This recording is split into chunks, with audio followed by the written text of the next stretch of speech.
Hello po, confused lang po. Na-approve po ng SSS ang maternity benefit ko ng 35,000. Nag-anak po ako noong July 8, 2025. Ang hulog ko po ay 2,870 simulang October 2024 to December 2024 at 3,105 po noong July 2025 to June 2025. Salamat po at sana mapansin agad. Thank you po. Hi Beb! For today's video, sasagutin natin yung concern ni Beblin. Beb, kung July 2025 ka po nanganak at para malaman kung ikaw ay qualified sa maternity benefits, i-exclude natin ang semester of contingency mo na mula April 2025 to September 2025. Now, ang magiging qualifying months mo po ay mula April 2024 to March 2025.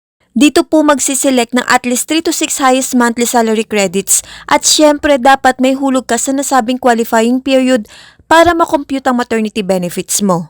Beb, nabanggit mo na na-approve yung maternity benefit mo ng 35,000. And I am sure na nagtataka ka bakit 35,000 lang ang makukuha mo kahit bayad ka naman mula October 2024 to June 2025. Look at this, Beb. Actually, pasok naman po sa qualifying period mo yung hulog mo mula October 2024 to March 2025. At ang estimated maternity benefit po nito ay 70,000. Ngunit 35,000 lang po yung na-approve sa iyo and I am sure na baka late payment po yung hulog mo for January 2025 to March 2025.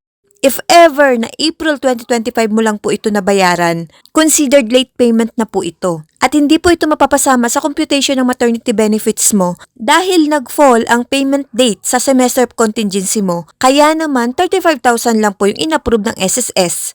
Please let me know kung kailan mo po nabayaran yung pang January 2025 to March 2025 mo. Sana ay nasagot kong iyong katanungan. Thank you and God bless. Follow for more.